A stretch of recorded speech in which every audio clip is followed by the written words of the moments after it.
Assalamualaikum warahmatullahi wabarakatuh. Apa kabarnya? Semoga kita selalu sehat ya. Tetap semangat.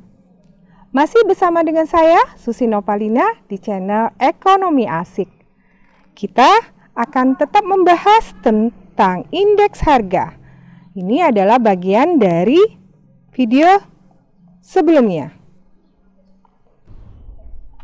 Indikator kompetensi yang kita akan capai adalah pertama, tujuan perhitungan indeks harga.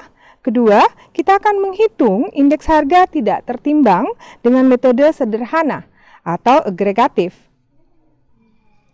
Mari kita bahas satu persatu mulai dari tujuan perhitungan indeks harga.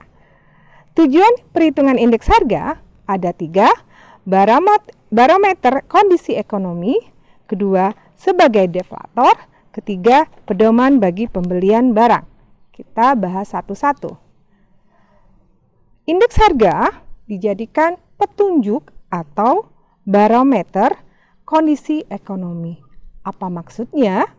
Oke, indeks harga pada umumnya penting artinya bagi pedagang.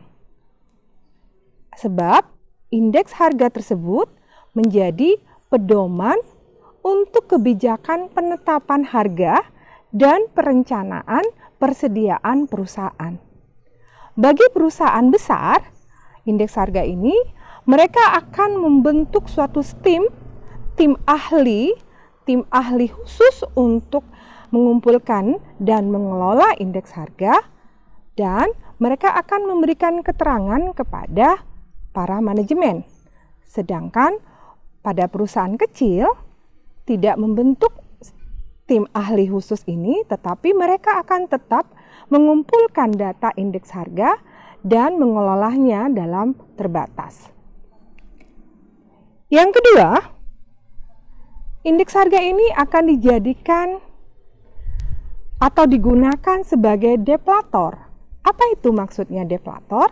Deflator adalah alat statistik yang mencerminkan faktor penyebab terjadinya deflasi. Deflasi adalah kondisi di mana harga barang secara umum turun terus-menerus. Oke.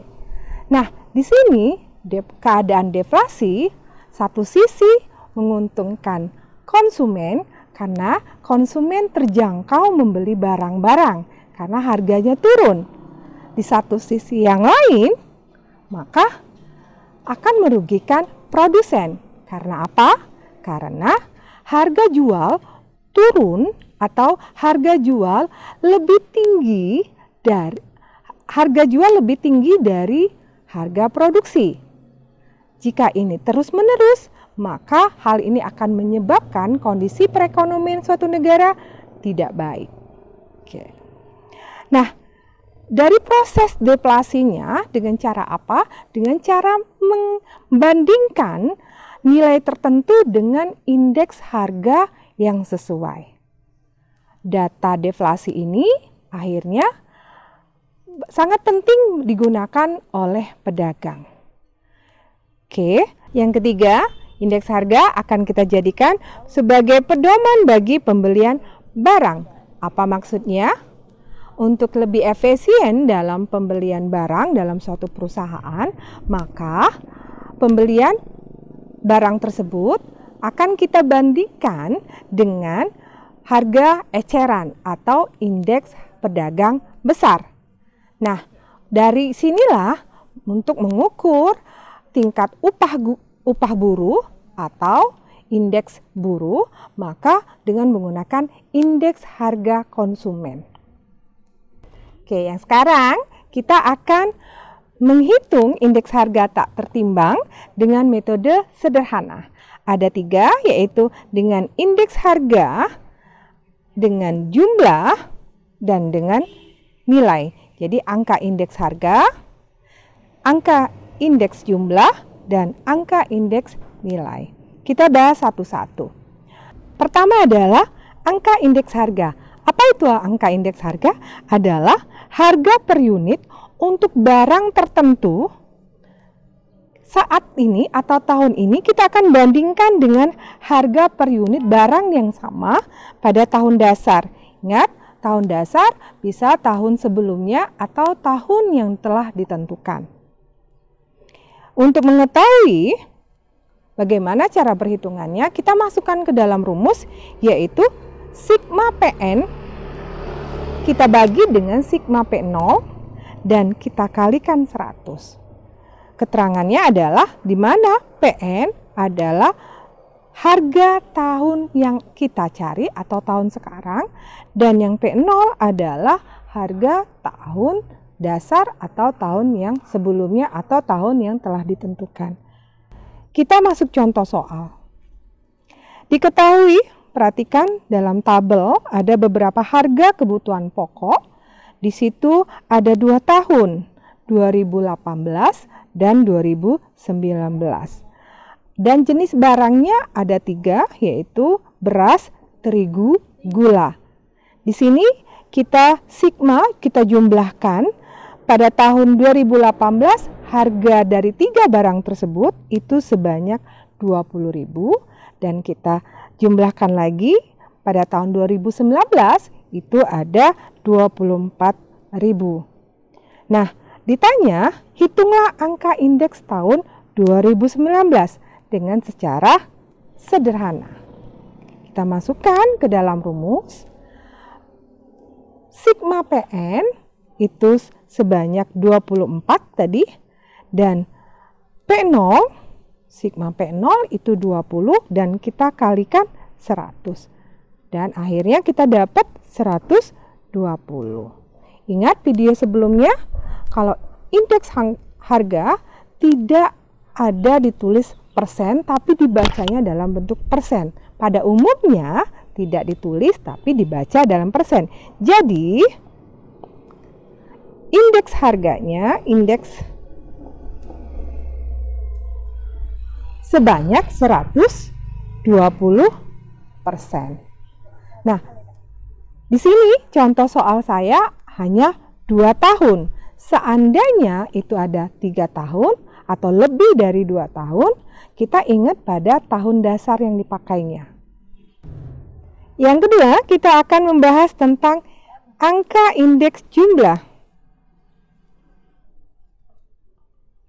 Nah, dalam angka indeks jumlah kita akan membandingkan atau perubahan jumlah dari periode ke periode lainnya. Artinya sama seperti harga periode jumlah tahun yang kita cari ada QN nanti dengan jumlah di periode tahun sebelumnya. Kita melihat rumusnya, cara menghitung adalah angka indeks jumlah sama dengan sigma QN kita bagi dengan sigma Q0 kita kalikan dengan 100. Dan QN itu sama jumlah barang tahun yang dicari. Kalau yang tadi adalah harganya, kalau sekarang adalah jumlahnya. Dan Q0 adalah jumlah barang tahun dasar. Kita masukkan ke dalam contoh soal. Lihat di sini dalam tabel, perhatikan ada kebutuhan pokok 2 tahun itu sama dengan data yang sama dengan harga, kita masukkan jumlahnya 2018 dan 2019. Kita lihat di sini saya tambahkan kuantitas jumlahnya. Pada tahun 2018 itu jumlah 3 barang tersebut adalah sebanyak 150 dan 2019 itu jumlahnya sebanyak 190. Nah, di sini kita akan menghitung angka indeks jumlah tahun 2019 secara sederhana atau agregatif. Kita perhatikan di sini, masukkan ke dalam rumus. Angka indeks jumlah kita masukkan jumlah tahun yang mau dicari sebanyak 190 kita bagi dengan jumlah tahun dasarnya 150 dan kita kali 100 dan akhirnya mendapat 126,67. Apa artinya? Jadi, angka indeks jumlah sebanyak 126,67%. Yang ketiga, kita akan membahas tentang angka indeks nilai. Apa itu angka indeks nilai? Adalah perubahan nilai suatu barang dan jasa dalam suatu periode ke periode yang lain. Nah, perubahan nilai ini kita di mana harga kita kalikan dengan jumlah. Nah, kita masukkan ke dalam rumusnya, yaitu angka indeks nilai sigma P kali Q pada tahun yang kita cari jumlahnya, dan sigma P kali Q pada tahun dasar kita kalikan 100. Nah, di sini P kali Q N itu artinya jumlah barang dan tahun. Ini jumlah, bukan jumlah ya, tapi nilai barang tahun yang dicari. Dan P kali Q0 adalah nilai barang tahun dasar. Kita masukkan contoh lagi soal. Dengan contoh soal yang sama, perhatikan dalam tabel. Di situ ada, kita gabungkan antara harga dengan jumlah. Pada tahun 2 tahun itulah kita akan gabungkan. Nah, di situ kita lihat sigmanya, harga tahun 2018 sebanyak 20.000 dan 2019 sebanyak 24.000. Jumlahnya pada tahun Q0-nya 150 dan 2019 190. Nah, kita akan mencari atau menghitung indeks nilai tahun 2019. Kita masukkan ke dalam rumus. Sigma P kali Q N-nya kita dapat tadi sebanyak 24.000 kali 190, dan tahun dasarnya 20.000 dikali 150, kita kalikan 100, dan nilainya kita dapat 4.560.000, dan pada saat kita nilai dasarnya itu 3 juta, kita kalikan 100, maka dapatlah 152. Jadi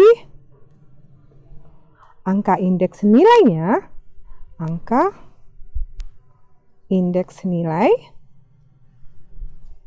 sebanyak 152%. Perhitungan indeks harga dengan metode agregatif atau sederhana itu sangat mudah, maka itu kelebihannya. Tapi ada juga kelemahannya. Kenapa? Pada saat jumlahnya berubah, kuantitinya berubah, maka indeks harganya juga berubah. Sampai di sini dulu pembahasan kita. Kita akan melanjutkan pembahasan berikutnya lebih mendalam tentang perhitungan indeks harga dengan metode yang lain pada video selanjutnya. Sampai jumpa. Assalamualaikum warahmatullahi wabarakatuh.